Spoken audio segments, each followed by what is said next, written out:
Nightmare for Baylor. Number 3, Oklahoma State, continues to send a message to the country that at 35-0, this is a team that is very real about where they are in the BCS. Bob Wischusen, Bob Davie, Gene Edwards here in Stillwater. It's amazing too, Coach. They have a formula that seems to work almost every time they take the field. They live off turnovers. They turn them into points, a fast break offense, and that's how they open up the big lead in the first half. Look at the defense in the first half.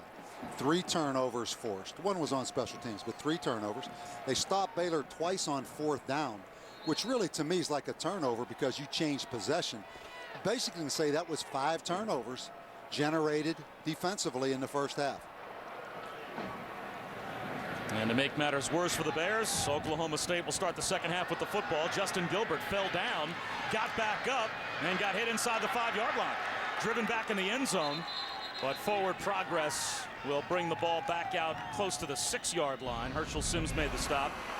As we check our Pacific Life game summary, and there's a chance that Baylor set a record for most plays without points in the first half as they began the game with a 16-play drive that got shut down inside the 1-yard line. And really, that was a copy, a photo of what was coming in the rest of the first half. Baylor with, what, over 50-some plays in the first half and 0 points. But their inability to stop Oklahoma State. I mean, they have not slowed Oklahoma State's offense down. Bobbled ball. Blackman took his eyes off it and dropped it. It'll be 2nd down and 10 as we check in with Janine. Well, Bob, Coach Gundy told me that he reminded his team in the locker room that they've got to play 2 halves. He said, remember, we need to respect Baylor. I want just as much energy and enthusiasm in the second half as you showed me in the first. And nothing's changed for them with their highest BCS ranking ever. He said, we're not going to play under pressure. We're not going to coach under pressure. We just want to keep having fun. They had fun in the first half. A little flip to Blackman, and he's brought down at the 5-yard line by Terrence Lloyd. So it will be 3rd down and 11 for Oklahoma State at their own 5. Yeah, I was worried a little bit about Oklahoma State, maybe a letdown because they came off the road. They had 2 big road wins at Missouri, at Texas. Sometimes you let down a little bit at home. And you've been on the road with 2 big games they circled early in the year. Whedon swings one in the end zone to Randall. And Randall bumped out at about the 7-yard line. Good job by Joe Williams to stand his ground. And Baylor forces a 3 downs and out on the opening possession here in the second half, and they should get great field position. And you know the drill. I mean, in these kind of games, so lopsided, both coaches go in, Shu, and they talk about it's nothing. You know, that half's over. That doesn't mean anything. Let's just go play the second half like it's 0-0. You know, Baylor comes out. Worst case scenario for Baylor. They came after the punter. Quinn Sharp got it off, and they roughed the kicker. A flag thrown in the end zone. Baylor sold out to block the punt. Brody Trahan, the linebacker, it looked like made contact with Sharp. Is this a running into the kicker or a roughing the kicker penalty? If it's roughing the kicker, that is the equivalent of a turnover. Yeah, exactly. That'd be the 6th turnover of the game. I think I just saw a mouth 5-yard penalty. It wouldn't be a first down. I think that's what Mike Gundy is complaining about as well. And that's a judgment call, so that can't be reviewed on the degree of severity. The kicker on the defense, penalties decline. First down, Baylor. So they'll wave away the flag because Quinn Sharp actually changed field position with a pretty good kick. In spite of the fact that he was run into, he got it all the way to the 42-yard line of Baylor. Well, this is one of the best punters and kickers in the country. Boy. Probably a good call. That's not roughing the kicker. You don't think? Not even close. He barely even grazed him, and Sharp knew. Now, if you were Quinn Sharp and you were up in that vulnerable position, up in the air, and that guy hit you in the hip, you wouldn't think that was roughing. If I was Quinn Sharp, I'd be walking around on the sideline saying to myself, you know what? I almost got a gold statue for that acting job in the end zone, but it's a close miss. I think that's a good call by the officials. So still pretty good field position for the Bears, and Ganaway tries to take advantage. Close to a first down, a gain of...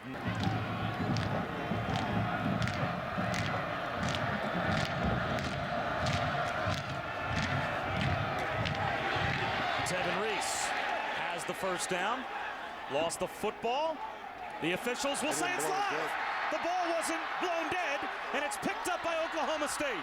Another turnover, and this one could result in points. All the way down inside the 10 to about the 7-yard line goes Broderick Brown. What more could possibly go wrong for Baylor in this game?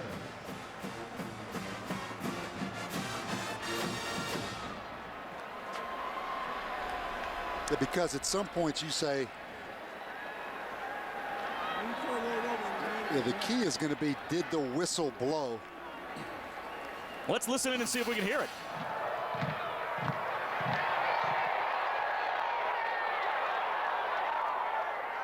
I don't hear a whistle there.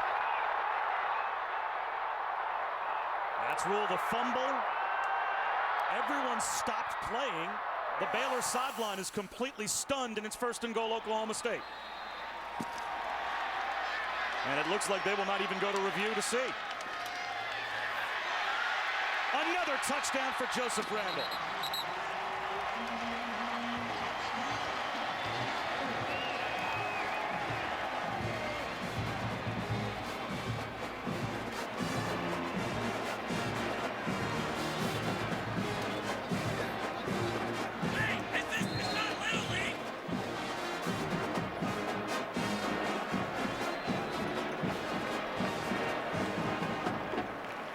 Back-to-back 4 touchdown weeks for Joseph Randall. And it's 42-0.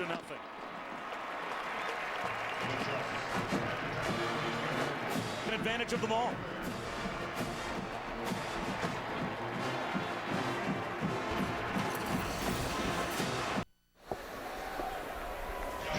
A dominant performance by the Cowboys, and doing it, Coach, the way they do it, taking the ball away and capitalizing. Yeah, let's go back and take a closer look. Great effort by Sean Lewis. The ball was clearly out. It's a great effort, staying alive, keeping that ball alive. No whistle.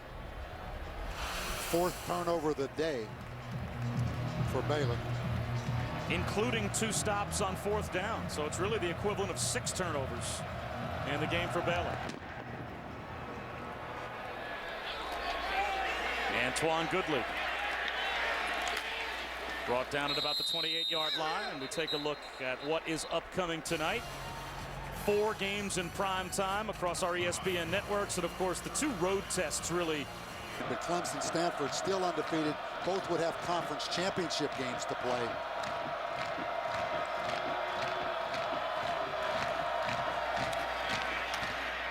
Ganaway brought down by Alex Elkins, number 3, at weak side linebacker for the 3rd-ranked team in the country. But you never know where you're going to find a player, as Terrence Williams, right, picks up a 1st down. I mean, here's a kid, doesn't play a down of high school football, and all we do is analyze to death this recruiting class, that recruiting class. He's a 3-star, 4-star, 5-star recruit. You got the number 3 team in the country with a guy that didn't play high school football, starting at linebacker. Kendall Wright, a gain of 9. You know, talking to Bill, and he wasn't making excuses. Those statistics are really deceiving because Oklahoma State's been ahead in a lot of games. They've played a lot of young guys at the end of games. It isn't about statistics. You've had to reorganize your goals. You know, this guy's coached at USC, Oklahoma, Ohio State. It isn't about total yards anymore, or even points necessarily. It's about turnovers. Up the middle on 3rd down, plenty of room for Glasgow Martin. And he has a 1st down for Baylor inside the Oklahoma State 40. For the national rankings for Oklahoma State's defense, and they're giving up a bunch of yards today as well. They just have taken the ball away. But it's interesting, 103 in total, but only 66th in scoring. Griffin looks for the home run for Williams. Terrence Williams interfered with. Justin Gilbert will be called for the penalty. Take a quick look at the end. That's interference. You agree? No question. He grabbed his jersey again. See if Baylor can just get on the scoreboard here.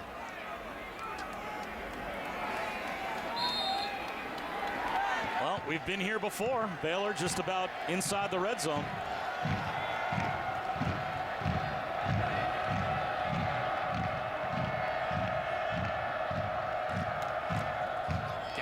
Right up the middle again. Close to another Baylor first down. It looks like he's got it down to about the 12-yard line. Here they go now. Bill Young's going to heat him up a little bit. And Ganaway has nowhere to go this time. You know, by spreading that field out with those wide receivers so extended, as we know, it just stretches that defense so wide and it makes it so easy to read what coverage they're in. Because you have to spread out and cover down on those receivers. Where in the old days, everybody played in the box. You could disguise things so much longer. Here you have to widen because the receivers are out there so wide.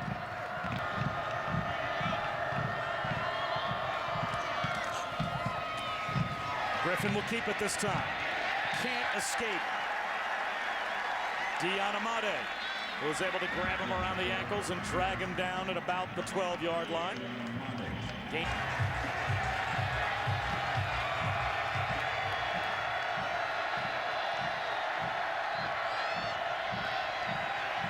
Griffin under pressure. Now it'll be fourth down. Sacked back close to the 20-yard line. Jamie Blatnick, 7th sack of the year. They really rushed 2 players on that. They were in a 3-man front, and the nose guard just spied, anticipating scramble from Robert Griffin. Blatnick's a guy that's had a great year for them. That's his 7th sack of the season. Aaron Jones missed from 48 earlier. He has not made a field goal in a month. This time from 36.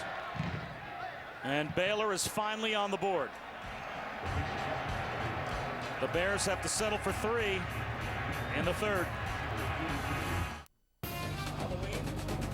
Halloween is coming up on Monday, and it has been a nightmare so far for Baylor as they are about to join the rest of the tombstones out in the Oklahoma State graveyard. 42-3.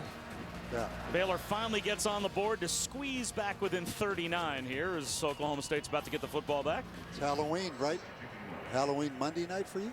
Monday night for everybody. Yeah, everybody. Yeah. I thought maybe back in Jersey they did a little different. No, we do it on the 31st in Jersey also. Just don't be sneaking around your kids' goodie bag, stealing those almond joys out I'll of tell you right now, there will not be a Mounds bar to survive any bucket in our house.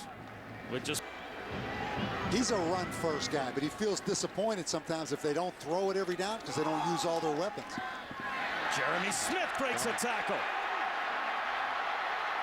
Jeremy Smith with breakaway speed. Down to the 15-yard line. And this game is getting to be embarrassing for the Baylor Bears. 63-yard gain for Smith. And he's hurt. Yeah, just count the number of the guys in the box. You have 5 defenders in the box. You have 5 offensive linemen, so that's a hat on the hat.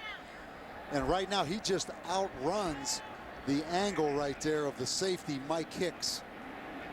But anytime you can get a hat on a hat or a blocker on a defender, the ball carrier in essence is the extra guy.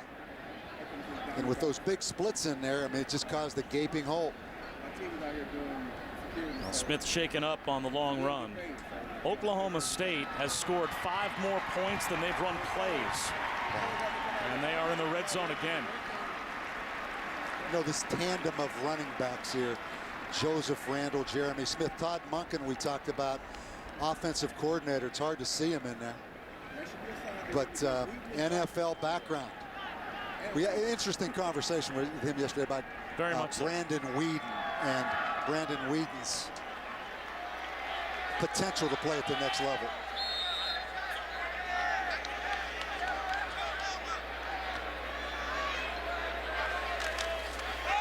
Draw play again. Randall to about the 15-yard line as we check in with Jeanine Edwards.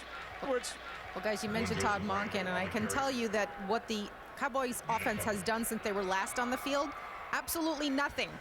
They sat here relaxed. They were just kind of looking around, smiling at the crowd. Offensive line coach Joe Wickline draw up no plays, didn't coach his guys up at all, and I guess a 39-point lead will give you that cushion.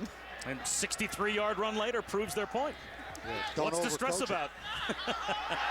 Randall to about the 10-yard line. But I thought you're oftentimes just one read and throw it type of an offense for Weeden, and how that translates to the NFL. As it does with all these spread quarterbacks now in college football because it's make a decision and throw it. There's really no progression that develops. And you don't have to call out blocking schemes. You know, you don't do a lot of checking the protection at the line and that kind of thing because it's just such a spread quick game, like right there. Quick wide receiver hitch to Harrison, lost the football. It's on the ground, still loose and picked up by Baylor. Baylor finally gets a takeaway. Elliott Coffey out to the 41-yard line, or rather the 31-yard line. He knocked it free. He ups to get the recovery. Joe Williams in on the play as well. So Baylor. Let's take a look. He's carrying it a little loose, isn't he? That's a great example. We talked about Harrison, a lot like Justin Blackman, a great future here. Carried that ball so loose. Got to get it in there tighter, obviously, to your body.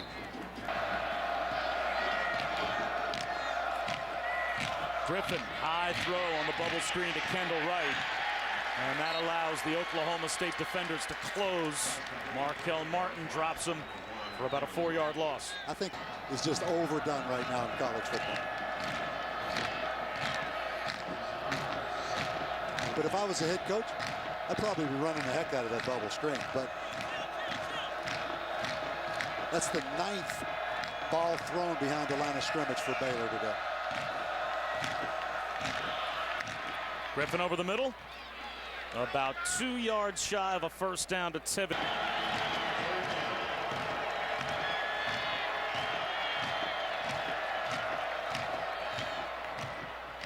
Right at the first down marker, the catch made and spinning. And it looks like reaching clear of the chains is Lanier Sampson.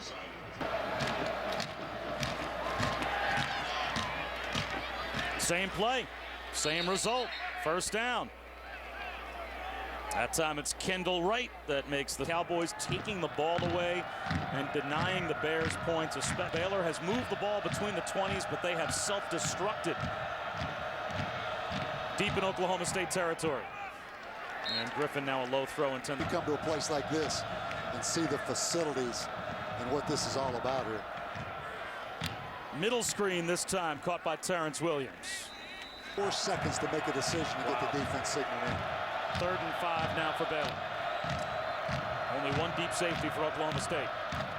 3-man rush. Griffin down the sideline looking for Terrence Williams, and he drops it in there. A flag down as well as Williams has it down to the 4-yard line. There's a glimpse of Robert Griffin in the deep ball. I think he's as accurate as anybody in the country. Does put a lot of air under it. It's a gain of 39 yards. We'll have to check the penalty as well. Dion Amade made the stop. Pass interference on the defense, number 28. Penalties decline. First down. Down to about the 2-yard line goes Glasgow Martin. Maybe the 1.5-yard line. Tyler Johnson made the stop, and Jordan Iver shaken up a bit. 2nd down and goal. Again brought down shy of the goal line is Glasgow Martin. Did they drop the ball again? Another fumble and another turnover. A takeaway for Oklahoma State. Broderick Brown comes up with the recovery. This is incredible. It might have been Rashedi Jones that knocked it out. Maybe the new plan is let him run up and down the field and then get a turnover. Because that's what it seems like Oklahoma State does.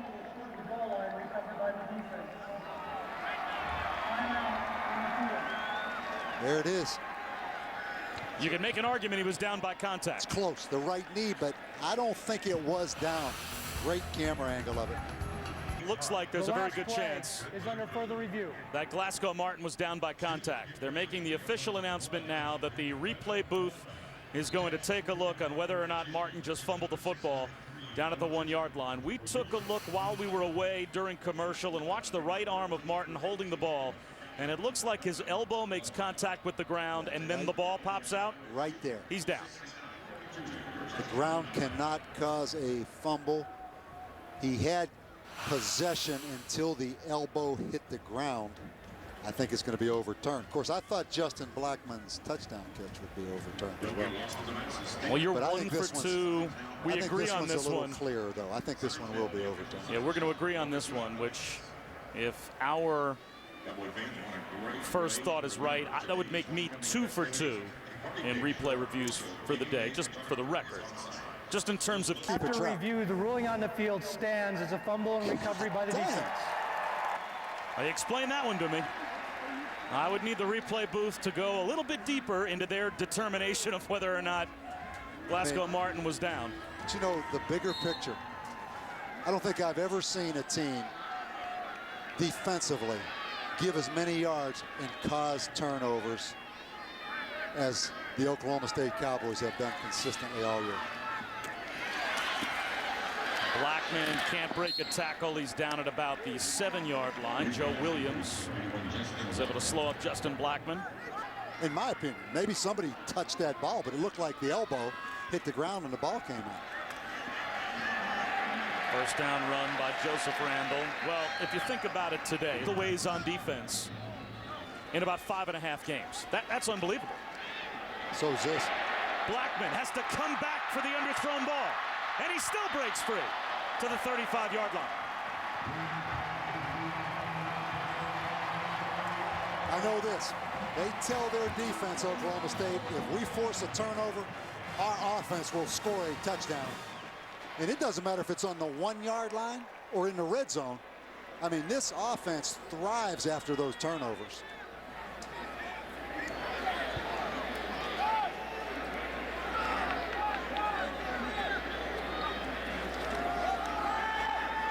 Play action fake for Whedon. Wide open is Tracy Moore. As far as NFL projections, you know, you had Robert Griffin was actually 5th. This kid is an NFL quarterback. I mean, you do the Jets game every week. You watch an NFL game in person every week, Bob. With his release, his maturity, his personality. There goes Randall. Down to the 6-yard line. First and goal, Oklahoma State. And we've got another injured Baylor Bear. Kind of dichotomy as an NFL prospect, coach, when you think about his age. How much does that work for him or work against him? A 28-year-old former minor league baseball player. So obviously there's the maturity element that works for him. As a guy, certainly, you know, just a wonderful young man, it works for him. He's like sitting there talking to Mike Gundy yesterday. I mean, he is obviously, though, could be a coach. Normally, though, when you draft a quarterback, you think you're going to get a guy that's 21, 22 years old rather than 28 years old. Having said that also, though, from a skill set standpoint, you talked yesterday about his release, about how he throws the football, just a magnificent engineering of the offense. You could see it's been a quick strike offense today for Oklahoma State, but in the nature of their offensive system. Sure. How much of reading, progressions, running through, you know, kind of a pro-style system skill set does he have? You're guessing a little bit, but just sitting there listening to him talk about other defenses in the Big 12, I mean, he is really smart. And I give him the benefit of the doubt with that. I mean, he's one of the top 5 college quarterbacks in this country. For Blackman again.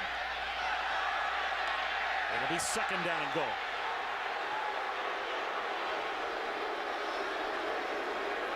These fans want more. I mean, it's 42-3. They're slinging it, and the fans are booing because they didn't get a pass interference call. It's fun to watch it.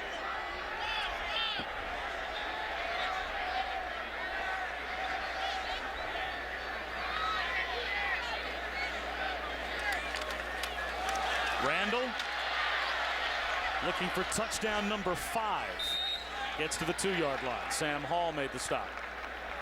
On the edge, he's got 2 really nice running backs in Randall and Smith, assuming Smith is okay. 3rd and goal. Again, Blackman on the fade. Got it again. Touchdown. How'd you like that throw? How do you stop it? Yeah, he cuts the split down. He has a lot of grass to the outside. Those guys spent a lot of time in the summer making that throw. That was pretty. Look how much he's cut down the split, almost to the hash. Gives himself a lot of field to work with. And look at that throw. You could not throw that any more perfectly. Impressive. That is the second 99-yard touchdown drive of the game for Oklahoma State. They've got a 49-3 lead as we check in with Janine. Well, Bob, it was announced yesterday that the Big 12 had invited West Virginia to join the conference, and West Virginia accepted. It was also announced that the conference had decided to stay at 10 teams. Well, I spoke to Oklahoma State President Burns Hargis today. He's also the chairman of the board of directors for the Big 12, and he told me that they had decided that they would stay at 10 teams, but it was not a unanimous decision. He said it was a split board. Some of them would like to go back to 12, and he said, who knows? He said there's a very slim chance that Missouri could stay. He said, and then we will stay at 11. But he said, you know what? This has been a time-consuming and difficult topic. He said, I'm actually getting kind of tired of it. I just want to move on and enjoy playing sports. Well, Janine, that's certainly understandable, especially considering his team's spot atop the Big 12 standings. And obviously, Oklahoma State will improve to 5-0 and 8-0 on the season with their win today over Baylor. As once again, we've got the kickoff coming down to about the 3-yard line, Darius Jones. Now close to the 28-yard line. And Coach Davey. Today that Rick Pitino said they're staying in the Big East, which makes sense to me from a basketball standpoint. Ganaway up the middle for about 5 yards. One thing, Bob, we talk about the Big 12 thing. No wonder players feel a feeling of self-importance. And here Sampson breaks free. A little middle screen to Sampson. And he's down inside the 28-yard line to about the 27 of Oklahoma State before Datewan Lowe ran him out. Just back to my 90 miles of each other. It's a little bit crazy, isn't it?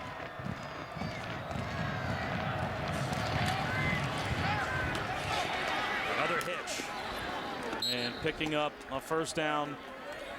They have gotten a 4-touchdown performance for the second straight week from Joseph Randall. Another big performance from Justin Blackman as well. 2 touchdowns on the fade in the corner. Welcome back to Stillwater. College football lives here.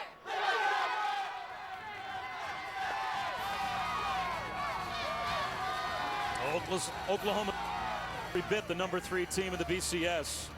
They have taken the ball away 5 times from Baylor. Although the Bears, to start the fourth quarter, are in business, but they've been in the red zone before. Here's Ganaway. Nice move inside the 5, and he's into the end zone for the first Baylor touchdown of the day. Baylor has run 82 plays in the game, and they finally score a touchdown. Right now, I mean, give Baylor credit now. We'll, of course, have the BCS title game for you later on in January, and the folks here in Stillwater know they've got a quarterback, they've got a defense that takes the ball away, and Coach Davey, they have a schedule left where they will probably be the favorite to win every game that remains. It all certainly still points to the Bedlam game against Oklahoma, the last game of the season, that first Saturday in December, as Josh Stewart gets out close to the 20-yard line. In America that will do more to help their team win than Oklahoma State's if they continue to average 5 takeaways a game, and that's what they've averaged over their last 5+ games. Yeah, I mean, just get the ball back and they feel like the offense will score touchdowns, but no Big 12 conference championship game this year, and that has to help Oklahoma State. I mean, it is right in front of them. If you look at their schedule, they're going to be favored in every game. No conference championship game. I mean, they control their own fate. Look out again. Another jailbreak. Herschel Sims, the true freshman. Touchdown.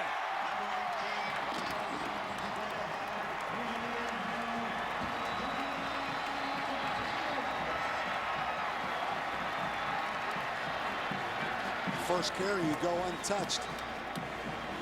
What was it, 80 yards? 81 yards untouched.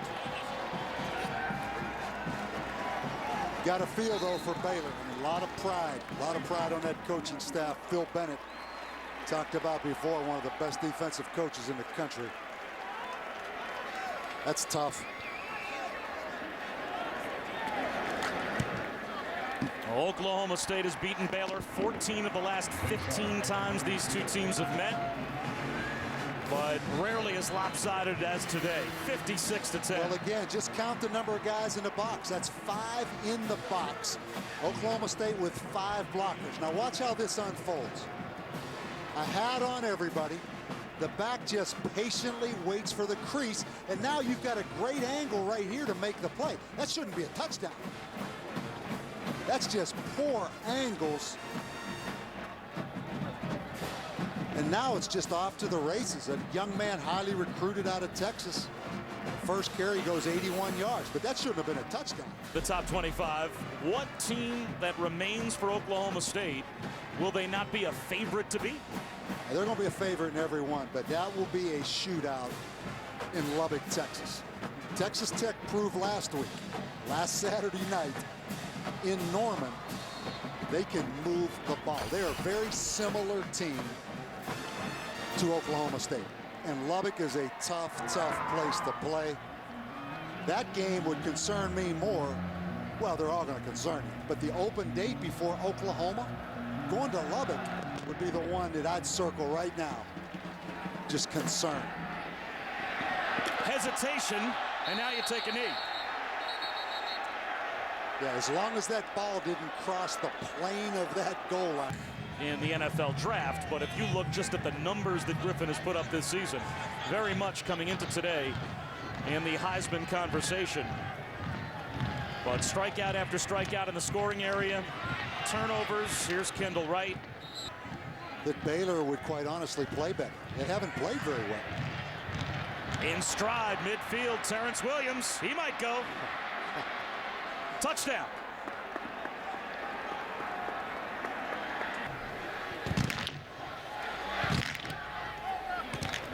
Baylor has 5, almost a traditional homecoming opponent today. Normally homecoming is a pretty lopsided result, and it has been that for Oklahoma State. Justin Gilbert with a cutback on the kickoff return. There he goes. To the 44-yard line before he's brought down by the kicker, Ben Parks. Game summary. And we have seen yards put up today by Baylor, but 5 turnovers resulting in 4 Oklahoma State touchdowns. See if Baylor can tighten down and stop this run a little bit. Oklahoma State's really gashed him. A little different look, Oklahoma State in a 2-back set. Keep it on the ground with Herschel Sims. He picked up about a yard. Sam Hall made the stop, and Robert Flores gives us another update. 2 for a chance at a trip to the national title. All right, Robert, Wheaton keeps on working on that secondary. Up 56-17. The Cowboys not exactly milking the play clock.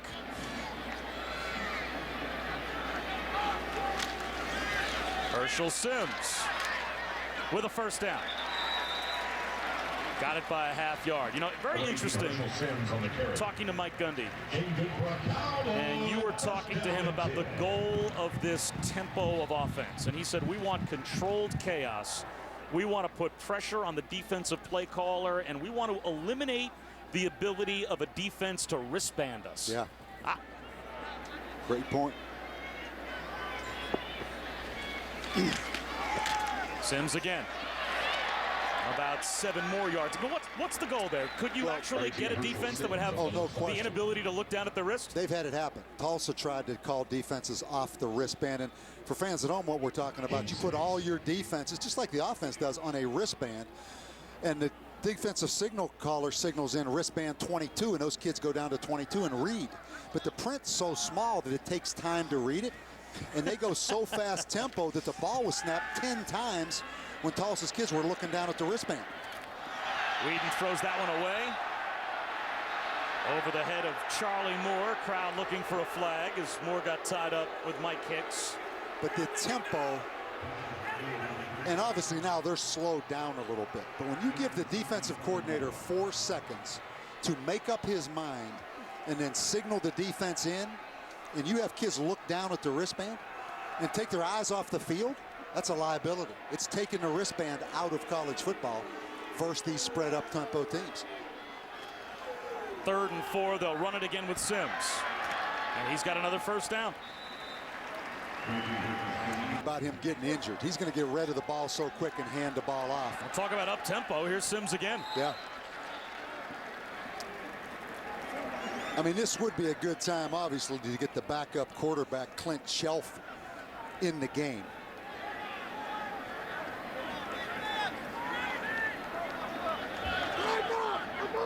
Again, there's 11 minutes and 30 seconds left, and the nature of the coach is to win this one. Make sure you win this one first, which obviously they will. But just keep executing a little bit here. And I think if they get one more score, I think you'll see this guy right here. I would hope you would see this guy.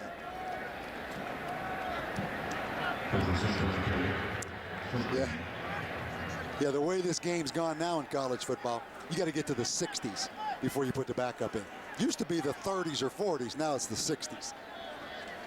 3rd down and 3.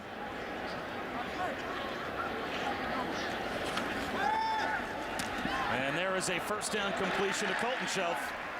See how quickly he gets rid of that ball. I mean, his release, you know, he told us what he tells us. He was a shortstop as a little kid. He's turned that double play a lot of times in the backyard now because he catches a shotgun snap and gets rid of it as fast as any kid I've seen. Well, that completion puts the Cowboys over 600 yards of total offense. They are averaging 13.5 yards per rushing attempt in the game. And there's the quick release again to Shelf.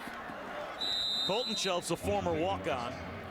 He's the senior. His younger brother Clint is the backup quarterback. So yeah, let's get that combination. Yeah, there's going. half a chance we could have a brother-to-brother combination. We've seen enough of Whedon to Blackman. Let's get the Shelf thing going. If he's watching that clock tick down, he's saying, Coach, I mean, it's 56-17 now. 3rd down and about 7 coming up for Oklahoma State. Coach, I'm right here, Coach. I'm right over your left shoulder. Come on, Coach. I mean, these guys stay all summer, work just as hard as the guy out there playing. Throw him a bone. He's warming that hand up.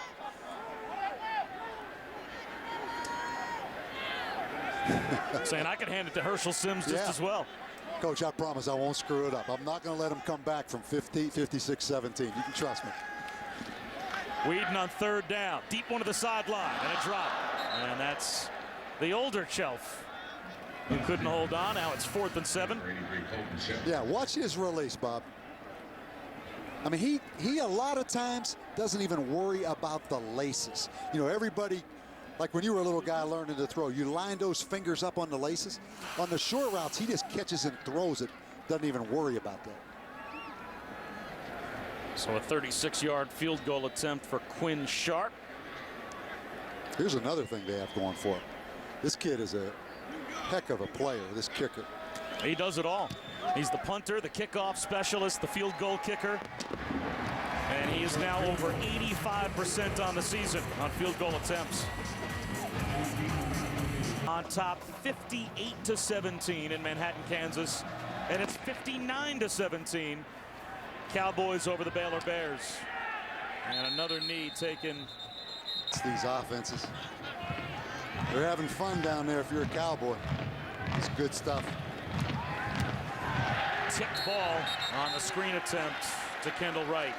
James Thomas came on a blitz, and now they are really ready to turn it loose.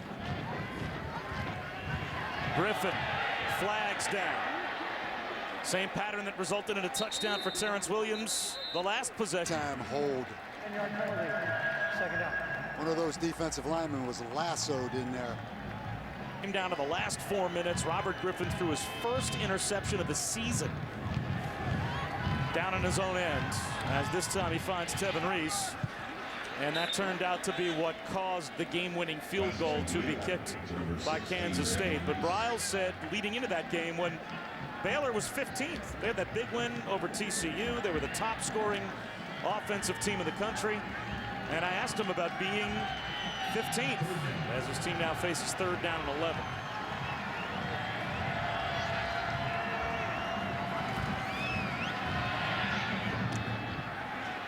Looking for a first down is Kendall Wright, and he's not going to get there. It'll be 4th down. But I remember asking him, how about being 15th and the excitement on campus and around your program? And he said at the time, before the Kansas State game, What have we done? We've just started the football season pretty well. That's all we've done. We've got 9 Big 12 games out ahead of us, and with that Southern accent, as they go for it on 4th down, he said, if you keep on sticking your lips out there, you're fixing to get punched. And down the sideline goes Terrence Williams. He has and the demands and the challenges in this conference. Another tipped ball. I mean, That Baylor, one by Ryan Robbins. College Station, Texas, or Austin, or Norman. Jared Salubi about 2 yards shy of a first down. I'll say that we're excited to see Baylor play. Same thing here this week in Stillwater. I mean, they are relevant right now in college football, but they keep getting blown out when they get to this point. Back to the things Art Browse talked about. The same thing happened last year. They tease you, and then they run out of gas. And that's the difficulty they have. Salubi finds a crease to midfield to pick up 3rd down and about 5 upcoming after Salubi picks up a couple. Caleb Levy go.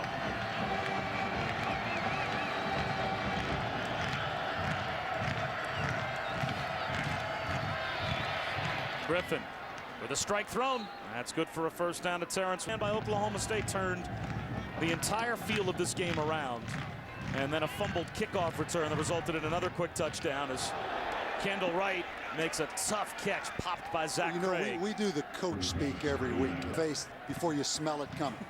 But it really does apply to this game, right? I mean, you knew, and Baylor knew every potential thing that could go wrong, and it did. All of it. Red zone offense. Yep. Don't turn it over against Oklahoma State. Especially in the red zone. 3rd down defense couldn't get off the field. All the things that you talked about. I mean, they smelled the skunk. They just couldn't do anything about it.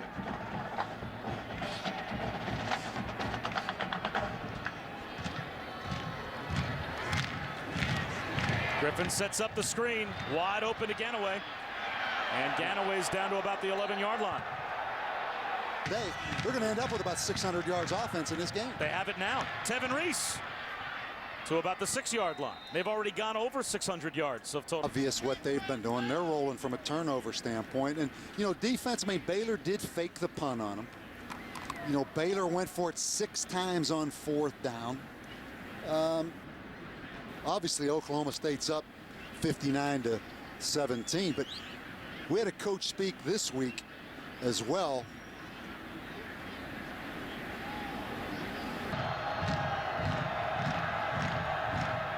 Griffin will try the lob to Wright.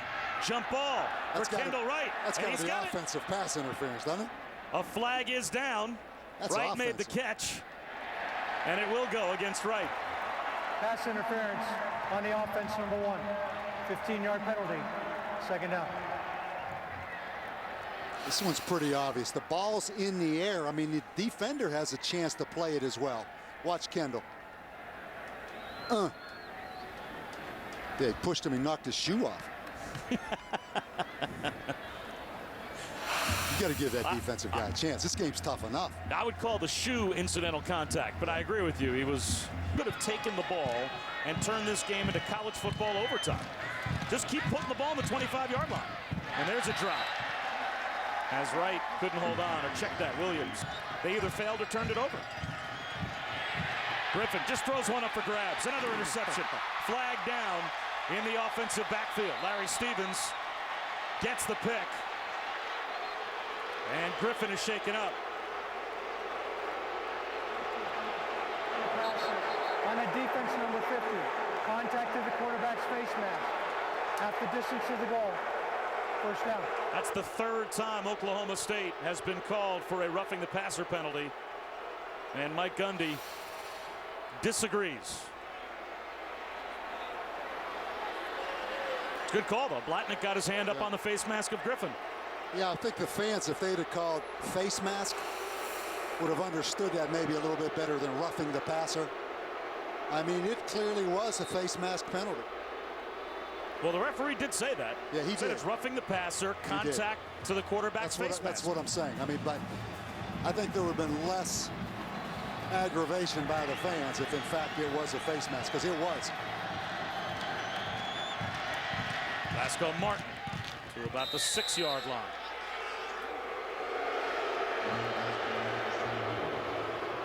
crowd that is here is still booing loudly. Apparently 59-17 isn't quite good enough. Because with this defense causing these turnovers. Griffin gets waffled at about the 2-yard line, a yard shy of the first down. It'll be third down at about a yard and a half, just inside the 2. Here's where you're Bill Young. You know, you leave those starters in here on defense. Ganaway moves the pile. That might be good for a first down. This game started this way, and this game's going to end this way, with Baylor at the same exact spot on a 4th down trying to score. Not sure Ganaway got the best spot there, and I think you run the ball. they did to Ganaway, tried to leap over the pile. He might have a first down. Amade smacked him, but it is a first down. He didn't get to the goal line, but he got to the first down marker with 2:20 to go. The game and trying to get into the 20s in terms of points. Just imagine if Oklahoma State had a. Welcome back to Stillwater. Number 3, Oklahoma State. And they are guaranteed, most likely, unless a shocking development takes place in the next 10 days or so, to be no worse than number 2 in the BCS standings, with Alabama playing LSU next week. After the timeout on 1st and goal, Robert Griffin tries to sneak for a Baylor touchdown, and it looks like he was stopped short. Did the ball pop out? A couple of players, including Amade for Oklahoma State's defense, thought that they got another loose ball inside the 1-yard line. They have struggled in short yardage. You know, you take that shotgun quarterback and put him under center and then try to run the sneak. Now Griffin moves over. Some final instructions for his fullbacks. Tries the sneak again. This is unbelievable. And again, with some second effort, it looked like he might have gotten to the goal line, and now a flag comes out. Griffin's helmet comes off. Still no signal. It might have been a touchdown. Looked like the line judge on the near side finally did signal touchdown, and a flag came out as Griffin lost his helmet.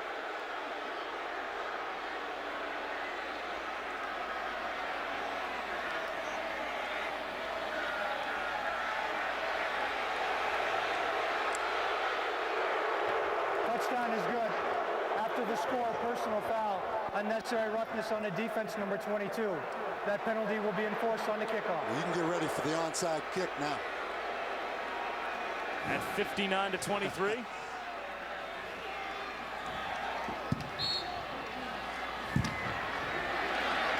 It's never easy, is it? Aaron Jones adds the point after. It's 59-24 with 1:06 to go. A 21-play touchdown drive for Baylor. So if we update the Big 12 standings, Kansas State falls to Oklahoma. So Oklahoma will move inside of the top 8 at the very least as they drub Kansas State this afternoon. Oklahoma State, the only undefeated team remaining in the Big 12. Let's go down to Janine. Well, Bob, you know, back in 1995, Mike Gundy was fired for the first time from a coaching job, and he was out of work for a while. He moved his family to Maryland. He actually almost went into selling insurance, and that's when Les Miles called him to come back here to Oklahoma State and work for him. What was that job he was fired from in 1995? It was Baylor. Oklahoma 58, Kansas State 17. Uh-oh. 9:30 remaining in the What do you think, Bob? Onside kick right here? West Virginia 28. I can't imagine you would try an onside kick down 59-24.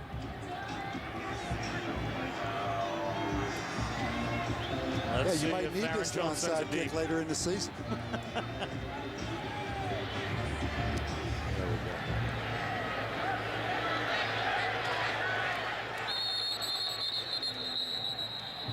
A smart play by Gilbert to simply take a knee, and barring Art Briles calling timeouts, Clint Shelf, who we saw earlier before the 21-play touchdown drive for Baylor, ate up most of the rest of the clock, warming up over on the sideline. He might be asked to do nothing but go out and engineer the victory formation. Now, I guess the question... He's glad to just get a couple crumbs. I mean, he's been standing over there since the 10-minute mark, just looking for a crumb to fall his way. Nice to put your helmet on homecoming weekend and get in the game for a few snaps. Now, Coach, big picture for Oklahoma State. Can you continue to play the way they're playing? Can you continue to count on your defense providing the takeaways that Oklahoma State's defense has given them every single week? Well, we said in the open, it's not the old school plan for success, obviously. I mean, you win championships, we've always been told, with defense. They keep doing it, but at some point that is going to run out on them. You just can't keep creating that many turnovers. The only undefeated season in Oklahoma State history was in 1945. They beat St. Mary's of California in the Sugar Bowl that year and ended up 9-0. And they are now 8-0 for the first time since then. Say this, even if their defense doesn't create as many turnovers, I think they're good enough on offense to outscore most any team in this country. I mean, they can score on offense. But part of their success is they take anywhere from a +2 to a +5 turnover ratio and turn that into a bunch of points. And you wonder, against really good teams like in Oklahoma, I mean, could you possibly play the game counting on that? Yeah, they're 8-0, haven't used that same formula. It'll be interesting to see if it continues. Well, still in all, a very impressive win for Oklahoma State. 8-0 for only the second time in school history. 59-24 is your final. And Brandon Whedon's team could celebrate a very impressive win with only 4 games to go in their season.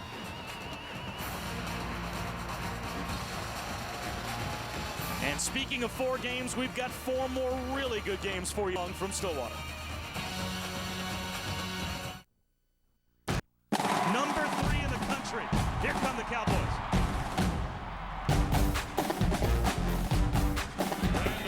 Walks into the end zone with a touchdown.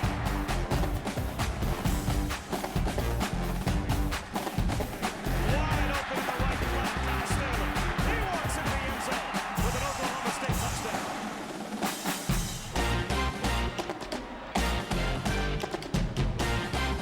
To Black.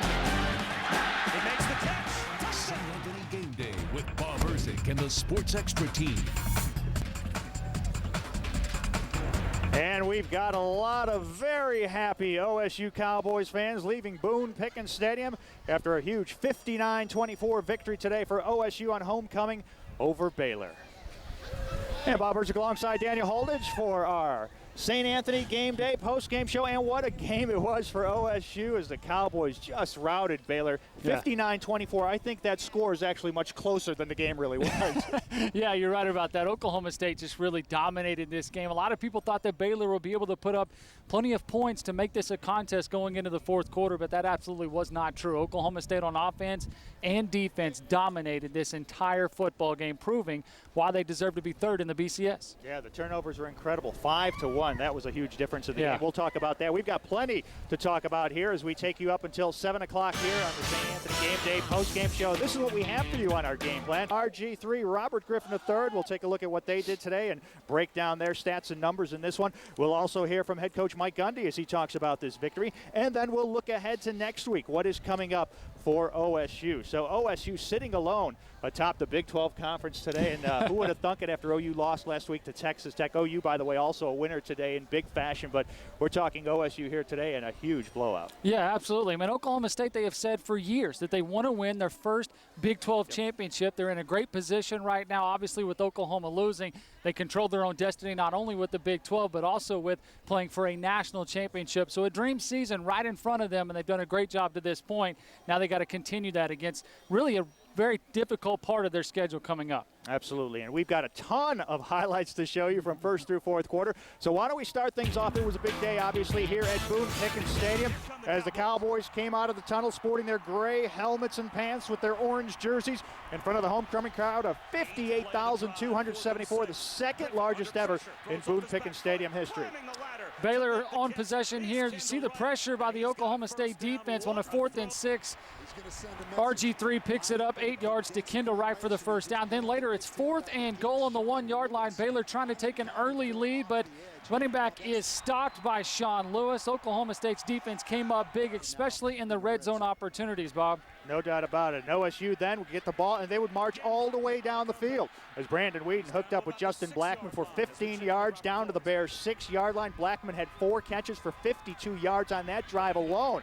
Before that, Josh Randall would cap things off, 14-play, 99-yard drive with the 2-yard TD. That made it 7-0 OSU with 4:55 left to go in the first quarter. It was amazing watching that first possession. It was like Baylor had no idea Justin Blackman's the best receiver in the country. Exactly. They didn't know that they needed to press coverage, maybe double team him or something. They were 8 yards off him. Yeah, they were giving him 8 to 10 yards every time. So it's 7-0 ensuing kickoff here, and Baylor fumbles, something that they got used to in the day, and Oklahoma State recovers. The Cowboys done a great job all year at forcing turnovers. They force another one right here on the special teams, getting the hand in there, forcing the turnover. Oklahoma State going the other direction. Yeah, Andre May would pick that up, and Oklahoma State in great shape. One play later, Whedon hits Kai Staley out of the backfield for the 18-yard TD. The first for the former Guthrie star in his college career.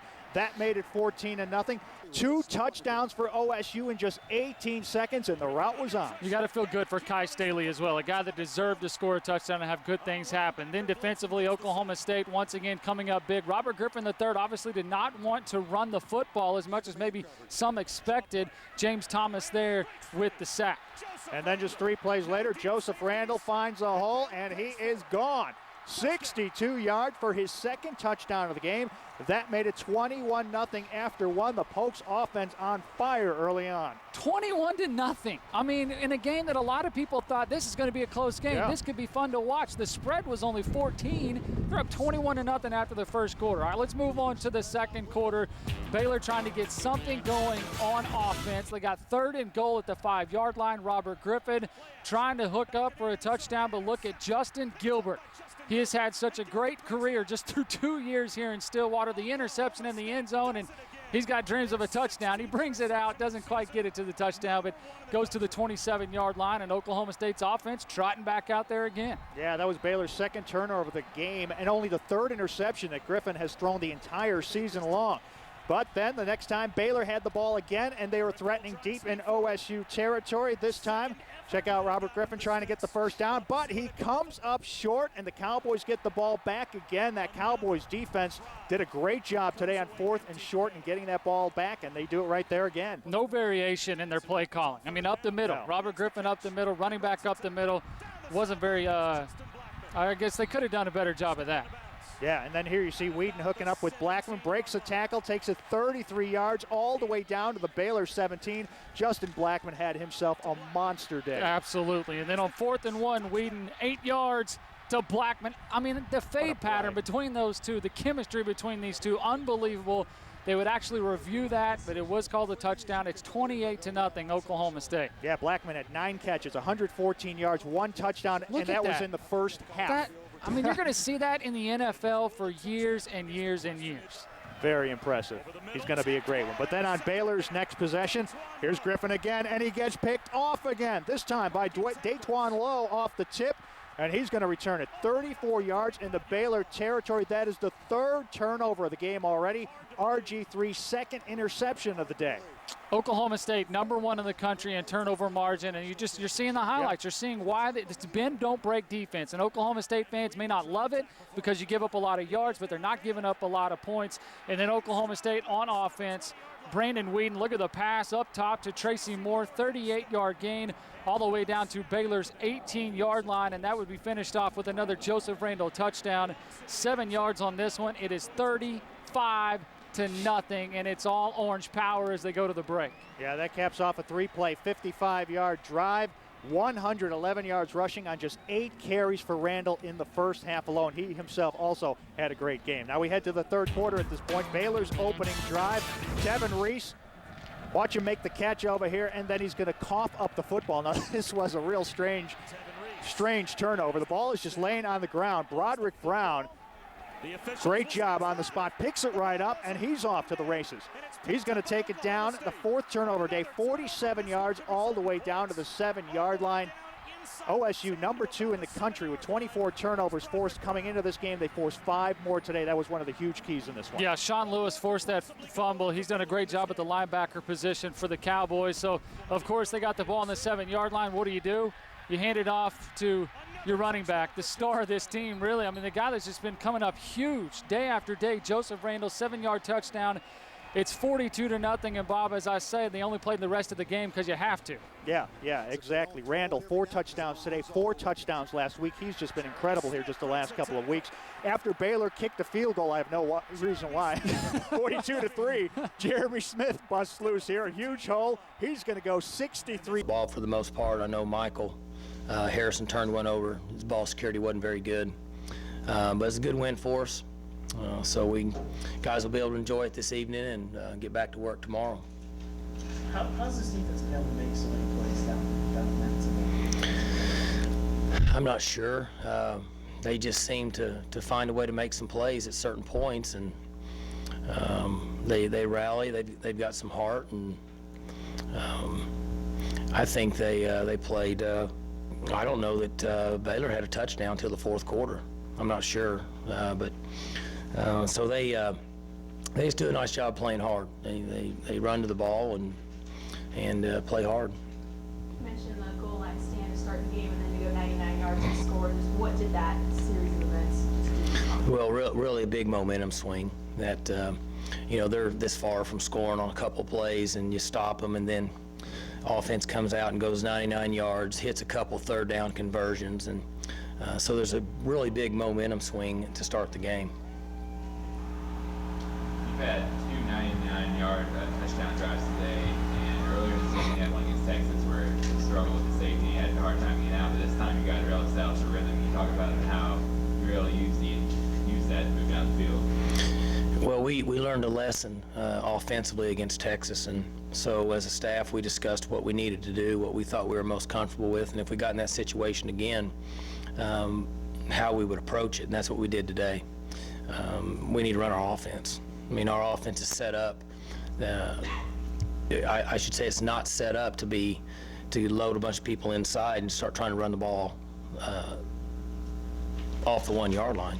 So we just want to line up and run our plays, and that's what we did today.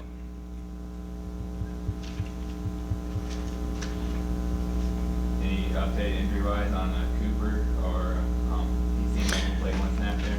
Yeah, we could have played him some. He has a little tight. His muscles a little tight there, a little bit of a pull. So some of those guys we kept out as the game went on. So it's with Jeremy. I don't have any. And you know, I'm not going to get specific in injuries. I won't even get specific tomorrow on injuries. It's not fair to do that to the kids. But I obviously don't have any now. I just walked off the field. Were you upset about the roughing the passer call? You know, I can't make any comments on officials. I didn't ask you to. I just said, were you upset? That would be offering my opinion. I appreciate the.